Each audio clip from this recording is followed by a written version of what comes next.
just early on, my life experiences started to butt up against things that I was taught that was telling me, no, there is no room for growth. There is no room for change on this thought or who you ultimately then are. I remember early, even in high school, sitting in the pew and hearing a pastor say you would be unequally yoked if you married or dated someone of a different color. And I remember being like, wait, what? And me looking around at my predominantly large white mega church and saying, nobody, wait, no?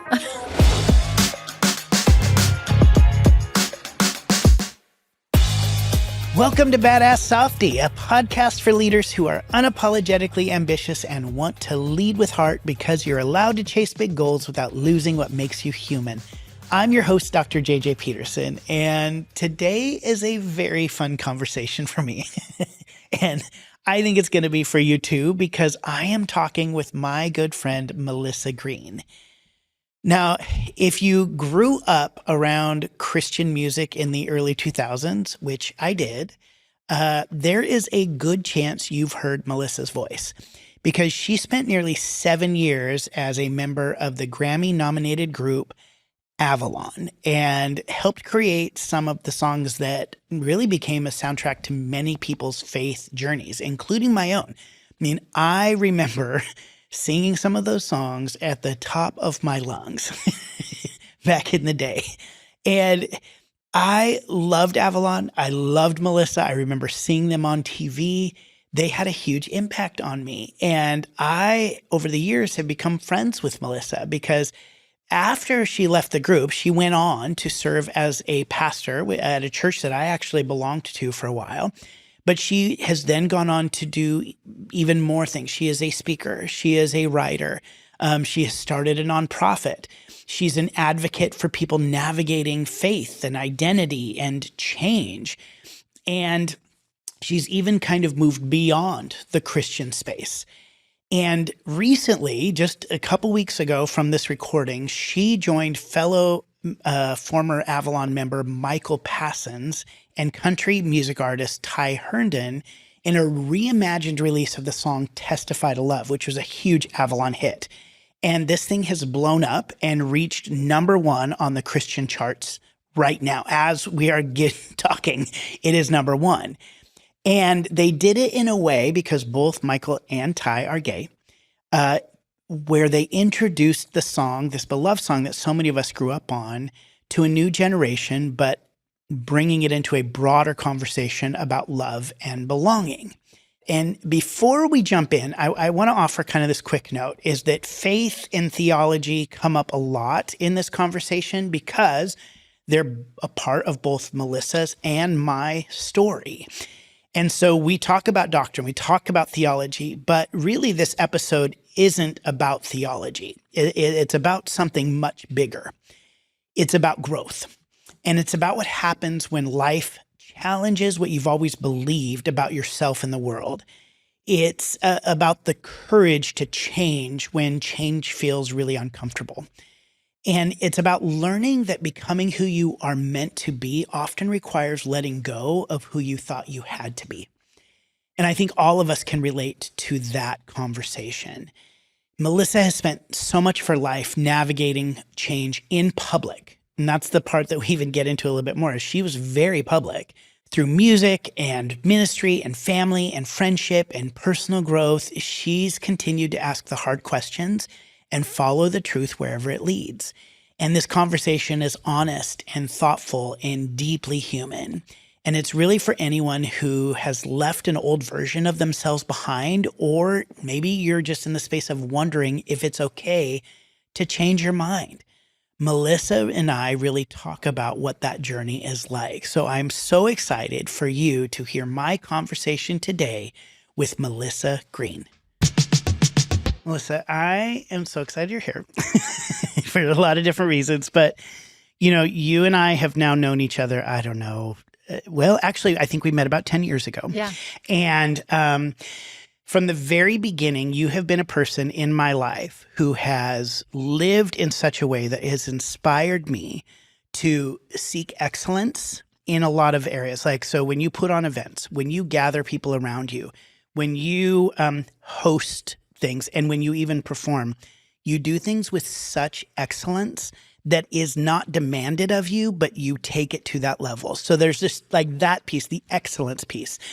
But you do excellence with kindness and intentionality that I don't find in a lot of people. You're very thoughtful about how you bring people into the situations, how you curate not only things for the people attending, but the people participating. And we've been a part of a number of different projects together. And I have just watched the way that you've carried yourself through all of it. And I have been so inspired and challenged on so many levels, on my spiritual journey, on my justice journey, and again, even just in a business context of elevating the excellence in the room, that I wanted you to come on this podcast so we can talk about, we could talk about a million things, but I wanted you to be here because I really believe from the very beginning, you were one of the people I wanted on an episode because you truly are a badass softie. So thank you for being here. I am honored. I'm already tearing up. This has been an emotional couple of weeks, and I'm honored to be here. And thank you. It has been an emotional couple of weeks, I can imagine. So when we originally talked about having you on the podcast, and that was pre the emotional couple of weeks. Yep.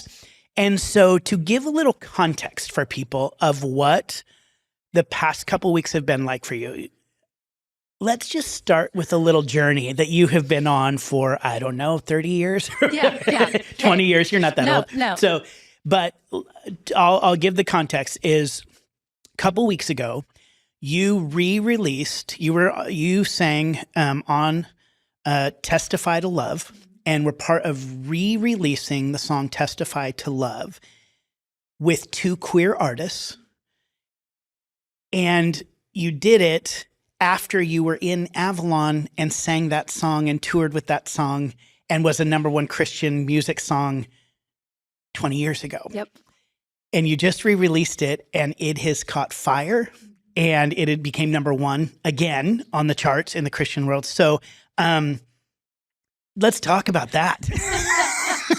Let's talk about that. What has this couple weeks been like for you? There's so many things to unpack, but talk about these last couple of weeks of what that's been like. It's been overwhelming, honestly, in the best of ways. We had no idea the fire that would catch. And that's been the most beautiful thing is you named two queer artists. It's Michael Passons and Ty Herndon, who are actually my dear friends and have been Michael since 2002 and Ty for about probably 15 years. And Michael was one of the original members of Avalon. And I joined the group later and was with him for a year before he was kicked out of the group for being gay.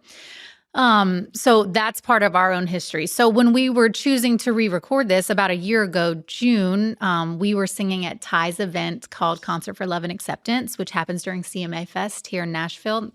And he just asked us to sing. I'd sang with him a handful of times. And he also asked Michael to sing. And Michael's like, I'd like to sing Testify. I'd like to reclaim it.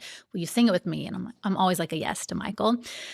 So I spoke that night, I sang, and then he sang, and we did Testify. And we knew it was just such a beautiful moment for that crowd and some things shared online. And we knew that it was meaningful for a few people also. And I was there. I was there when you did that. And I was in the crowd weeping. I reached over and just grabbed Jamie's leg. And I was like, oh my gosh, you have no idea. You have no idea. Because I sang that song in college. I was in a group. I paid my way through Christian college by singing in a singing group. And I would say 50% of the songs that we sang were Avalon songs. Yes. And so I sang that as a closeted queer Christian. I was on stages singing that. And then for you guys to get up and sing that song there, I was a wreck. I was an absolute wreck. Well, and we knew, obviously we know how meaningful it is because we know how meaningful it is to us. Yes. For us to reclaim it and for us to sing it a year ago and stand on that stage. Me fully as now an ally and Michael fully as comfortable in his own skin and singing as an out and proud gay man. So we knew it was impactful and we were grateful for the impact that it made. I wrote a little bit about it. But over the year, Ty's like, I actually want us to record it. I'd like to re-release this song in general on my album, but I'd like to do it as a duet with Michael and Melissa, will you sing? And I'm like, always a yes. All of it made sense. So we recorded in February. We brought in some LGBTQ choir to do it with us. And it's just, the arrangement's incredible. I felt so happy about it, so proud. But when we had there was no plan. There was no like, at least that I'm aware of, there was no like, this is going to go places. Yeah. We're going to be number one on charts. We're going to da-da-da. I mean, it was, we want to do this. This is meaningful to us. This was meaningful for Michael. And so we did it for those reasons. And I was so grateful just for Michael to have something that could say was his again. But then we released it. And I wrote a Substack post just sharing my part of the story and how proud I was to even sing background vocals behind these two men, my friends, and to do it as an ally. Anyways, everything took off in ways that were beyond our imagination and beyond any plan that we had. And so, yes, now it went to number one on the Christian and gospel music charts, which I was laughing. I just was laughing.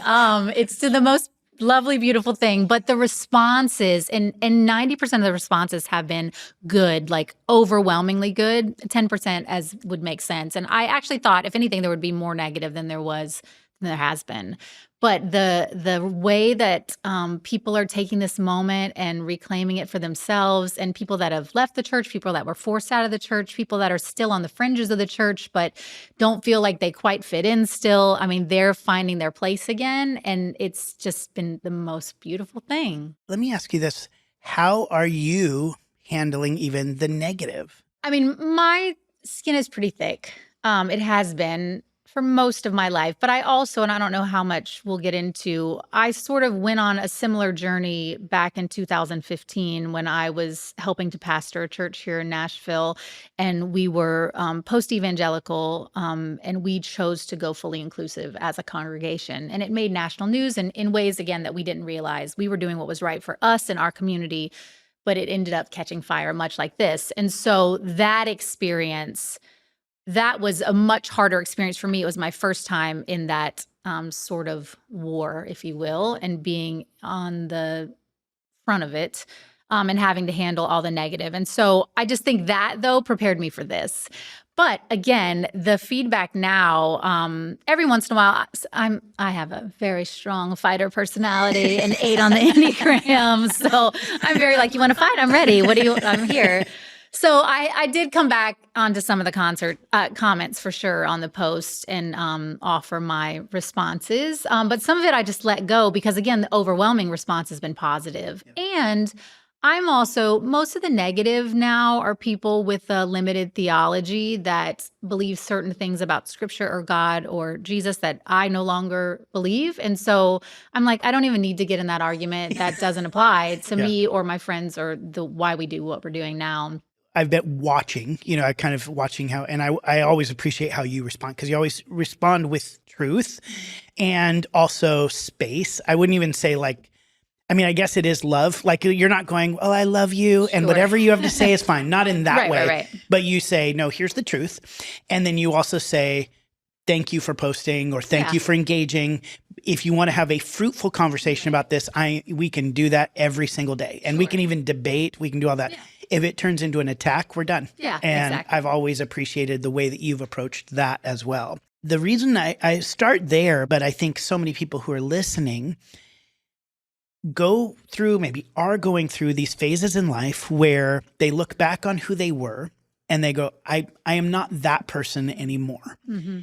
I'll even speak for some people I've specifically spoken to and myself, is sometimes there's shame that's wrapped up in the things that I said, the things that I did, what I stood for. And then there's also pieces where it's like, I'm going to stand firm. I can't change because if I say that I've changed now, then it negated everything that I was before.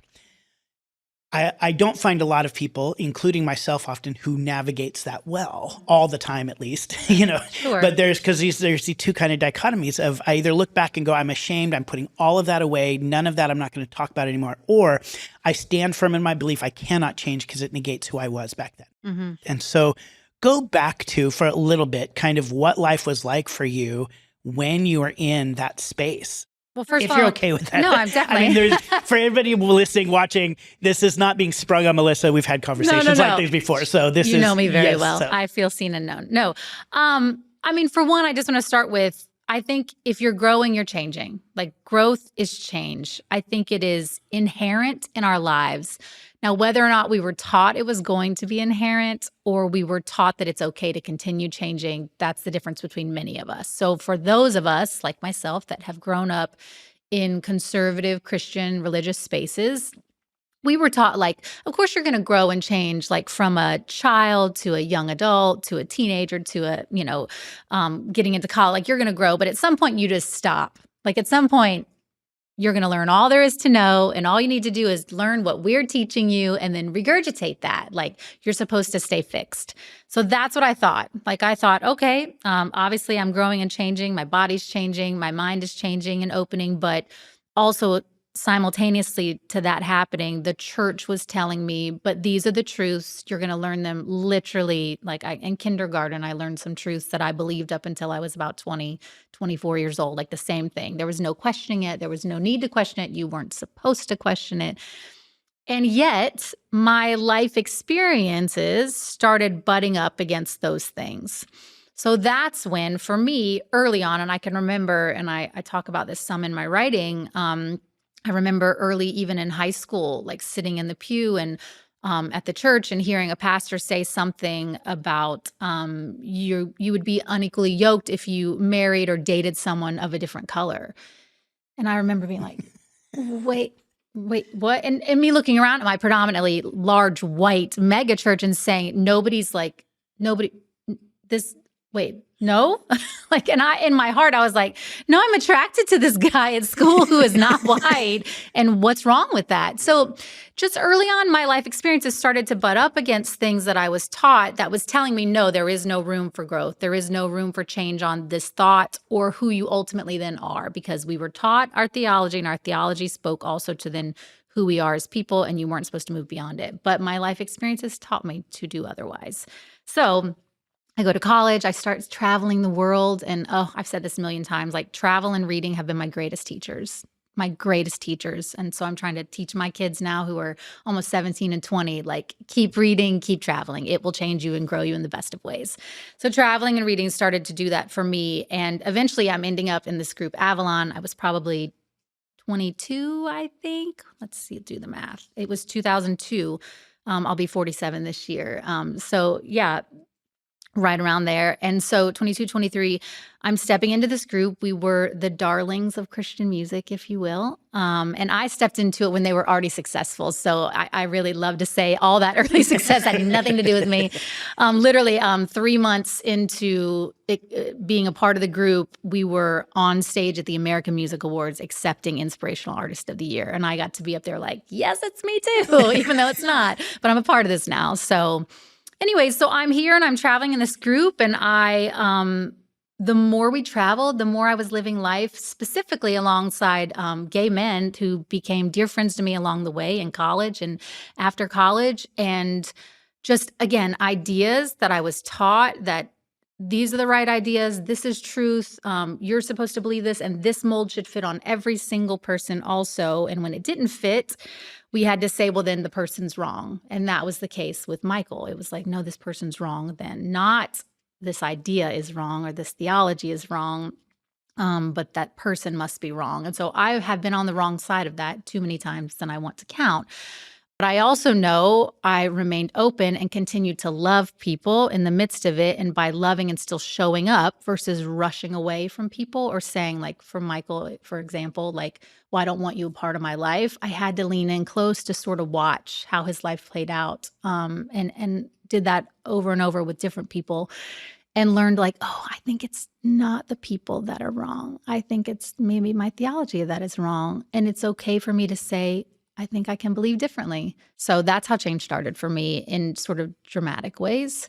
And then I just continued. It's like I learned to hold, and again, for me, so much of my change has been wrapped around my theology that I was taught. And I think anybody that, again, grew up in strict religious spaces will understand that. And if you don't understand that, it's like your religion is your whole world. You know, it is the container in which you view everything. So once that container started opening, I just started seeing so much more beauty and more life and diversity, and realizing like there's so much to learn. And why would I ever want to stop learning? there's something there's so many things that you just mentioned that I'd love to dive into, but one of the things I'm thinking about that you said is this idea that when it comes to specifically, say, like faith and doctrine, it's not just a belief, it's an identity. It is and it's not just even an identity, it's your whole world. Yes. It is your community connections. It is your ticket forward, even in jobs. Sure. It is opportunities to, go on mission trips, travel the world. Right. It is status, and it is relationship, and it is everything. So when people look at other people who have a different belief and they just go, well, if they just change their mind, it takes a bit more than that, because it's not just they're changing their mind, they're changing their world. It's changing everything. And so to do that requires a bravery that sometimes people aren't often ready for. I know in my own life, and probably even in yours, there were moments I was not ready to be that brave. 100%. Yes. And I didn't even know I needed to be. Right. I didn't even know it was an option. And so, when you're in that space, and this is kind of even as I'm thinking about myself, when I look back on that, I actually have a lot of grace for the person that I was, even though there are things that I did and said and believed that now I would go, it make me cringe. And yet I have a lot of grace for that person, because it wasn't just like a silly belief. It was my whole world. It was indoctrination. It was all of the things. And to move out of that takes exposure and life experience. And that is so key, is that understanding that in those moments when your life experiences butt up against a belief that you've always held, this person is bad. And then I see this person, I go, oh, that person isn't as bad as I thought. Right. And it can be a group of people, or it can literally be Shannon who works with you in the office, Right. All of a sudden you go, oh, wait, I got to know this person and she's sweet. Like, sorry, Shannon, even though I don't know any Shannons, but, when you come into that experience, you do have two choices. You can lean further into your belief and get more grounded, or you can be open to the possibility that potentially your belief might not be fully correct. Right. So that's one piece of it. And then, now you're in a much different space. So if anybody was getting triggered and be like, am I listening to something? No, anyway. But you're in a much different space now. And yet I've also watched the way that you've walked in a new space of not, I have heard you critique beliefs and critique structures that are about imposing power and control over people. But I've actually never heard you go, Christianity is dumb, or you've never gone at the beliefs themselves. You've gone after power structures and some theologies that are damaging. What has allowed you to do that? Like that, instead of I know you get angry at injustice, but it doesn't feel like to me that I've ever seen you get angry at a whole group, a whole, belief system or anything like that. And here's the other thing, you've never made people feel dumb. Everything, the other part is when people attack you, which I've seen it, you've never made them feel dumb. You've always engaged and pressed in versus putting them down. Because I was them, though. And because I was them, I have that grace. And like you just said, I was doing the best I could with the information I had. And so now that I've moved, expanded outside of that, I don't look back and offer shame to others. I do offer critique. But I don't think it's to the whole. I can stand here today, and even though I'm peacefully on the outside of Christianity today and have been for the past almost 10 years, I can still look in and respect a lot that is going on within that religion. I see people doing well with it. I see people using their truth inside of that to love others well and to love the world and to love themselves well. And so if they're doing that, beautiful. There's no critique for that to me. It's not that the whole thing is wrong. It is that a lot within it and within many structures in our world, people get caught up, in the hierarchical view of it. You spoke about power and power lording over others and trying to control others. And those are my strong critiques. And so that happens within Christianity. It happens within other religions. It happens in America right now. It happens in our political system. So you can see the systems and structures that are represented and often mimicked right? In all these spaces. And I see that the structure is wrong. And so I've asked my critique of my own experience of Christianity and my own experience of church and my own experience of leading in a church. So I was a leader in ministry in Avalon. I toured for almost 10 years, I guess, touring the world singing. And then when I stepped out of that, I stepped into a church and was ordained, and church that you became a part of later, and pastored there, effectively co-pastored towards the end, but for almost 8 years. And so I've been there, one. And me leaving all of that, though, my critique wasn't to just like, oh, it's all bad, it's all wrong. It's like, no, I mean, I came out of it, you came out of it. Like, I know people, again, out of it and still in it that are still good and doing good work. But I just speak to the structure. The structure so often is the problem. And so it's even harder for me, even when I wanted to at times point to a person that I was being hurt by. I had to even tell myself then that person is set up by a structure and set up by people supporting that structure. So even that person at the top who is technically has the power and seems to be the one imposing harm on others, I still was like, but there's a whole system supporting it. So it's not just about that one person or any one person. So I don't know. I think the grace is just there because I have changed so much and come so far. I just realized, like, me too. Like, I've been there too. And so just because my travel or my experiences allowed me or offered me an opportunity to shift beliefs and shift the way that I feel and shift the way that I would then work and what I want to do with my life, I don't impose that everybody needs to be on the same exact path that I've done. So I think that's where my that grace comes in for me. It's accountability. It's realizing, again, I've shifted and changed, but I'm sure there's a million other ways that I still need to shift and change. And so that just keeps me a little bit more, again, open-minded and open-hearted towards all of it. Yeah. And I think that's so for people who are in those places, recognizing that. And then another thing too, that you kind of mentioned that I think is so important for me, that has helped me in situations like this, is that holding the loosely your beliefs. Because the way that I describe it is that it's like holding Jell-O. Like, it's actual real. I can hold it. But if you and I start to get into a big argument about it and I start to squeeze and hold on to my belief, Sure. It's going to start squeezing through for me, obvious to everybody else, because I am 100% right all the time just isn't going to, doesn't work, especially when you experience. So I talk about a lot of my beliefs, whether it's faith, spiritual, political, anything, as like, they're solid. I'm not wishy-washy about my beliefs. I can hold them. But if I try to defend at all costs and squeeze, that Jell-O is going to start seeping out. Yeah. And then I figure out how to put it back together or figure out a new Jell-O to hold or whatever. We could go down that road. But that's like how I think, for me, some of the things that you're talking about are the things that have allowed me to continue to grow. You shouldn't be. I don't think you should be the same person you were 20 years ago. No. And if you are, then there might be something that's holding you back. Right. Again, not to put a black and white on it, but it's like I think that the expectation is, well, what I believed when I was 20, if it was true then, it's true now. And I don't know that is a true statement. No, agreed. Oh, so many thoughts are going through my head. I think for so many of us, we're afraid, though, of change. Like, there's a fear, right? And again, the church, at least the church I grew up in, they taught me how to fear. Like, fear was embedded in our views from day one, And so from a broader space, though, outside of religion, I see a lot of fear in people, fear of thinking, again, they might be wrong. Because again, then there's a shame of, have I been wrong my whole life? How dare I? Or fear of the unknown. I mean, there's a huge...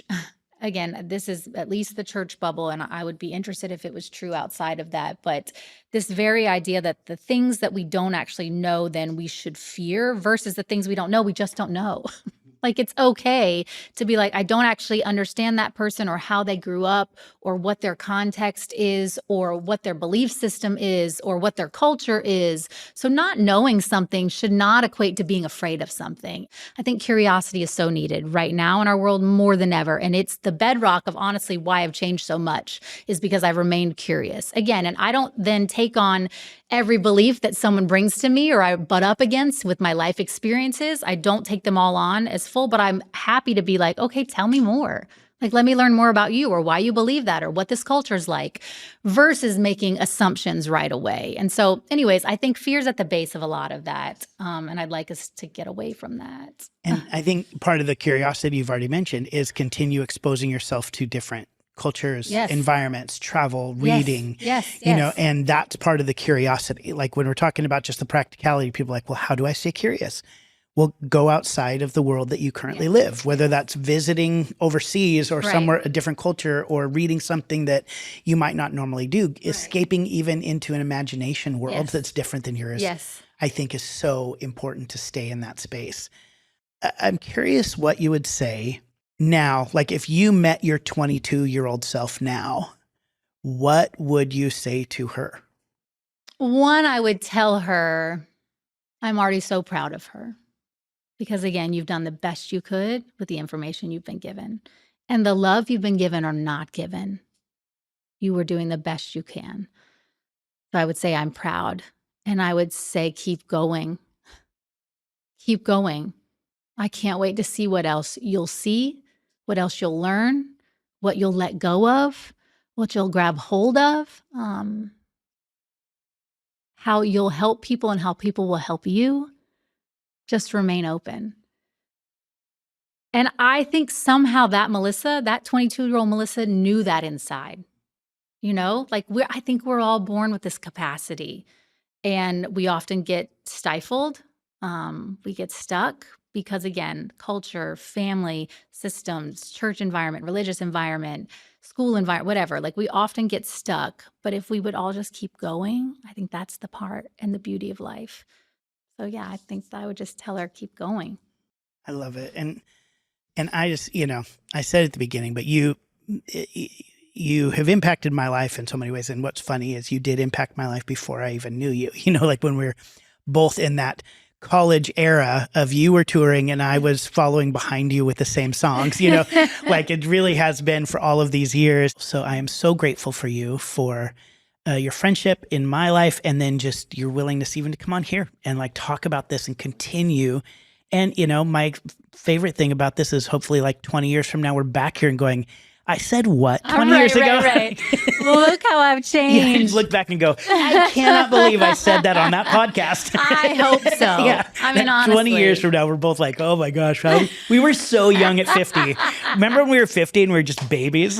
Yes, please. Yeah, so I love it. So thank you for being here. And if people want to, you do write, I know you're going to be publishing a book, but right now, if people wanted to follow you more and continue learning from your experiences, where can they find you? The most places that I'm active are Instagram, and it's Melissa Greene, just my name, and then on Substack also, Melissa Greene, and I'm sharing a lot of my writing, which I'm starting to get really proud. I'm really proud to be able to say now that I'm a writer. I was so scared to say that over the years, and I'm not published yet, but I know that this is a part of my life and again, I would have always thought I'm Melissa the singer, I'm Melissa the pastor, I'm Melissa the speaker, the teacher.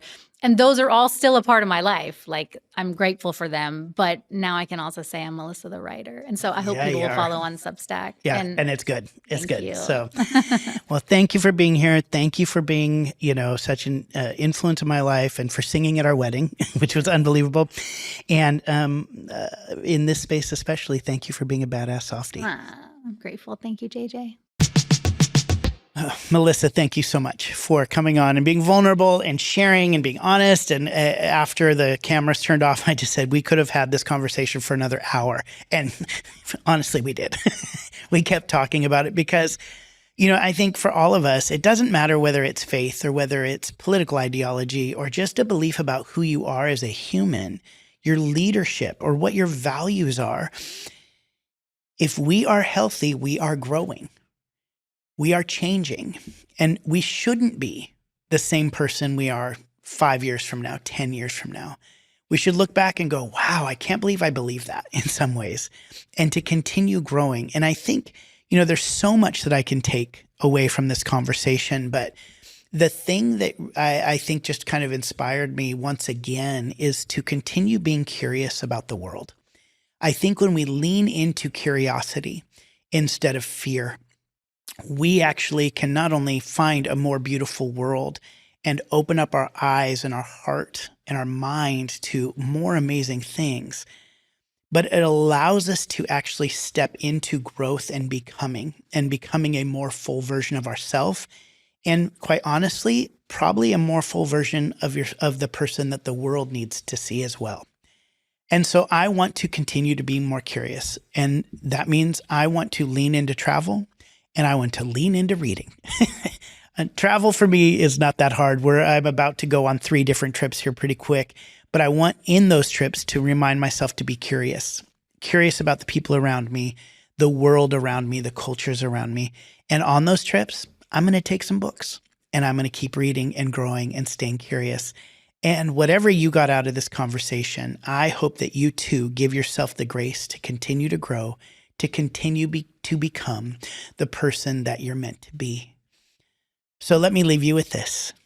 May you remember that growth is not a sign that you are wrong or were wrong. It's a sign that you are alive. May you have the courage to stay curious and release the need to have everything figured out. May you find the courage to hold your beliefs with conviction and humility. And when fear tells you to stay where it's safe, may you remember that nearly every beautiful thing in your life began with uncertainty. Because we believe you can be both ambitious and kind, fun and driven, powerful and deeply human. Your leadership can inspire, your success can have soul, and your ambition can make space for everyone. That's why you're a badass softie. We'll see you next week. Thanks for listening. Follow and subscribe so you don't miss an episode. BadassSoftie.com is crafted by Fruitful Design and Strategy.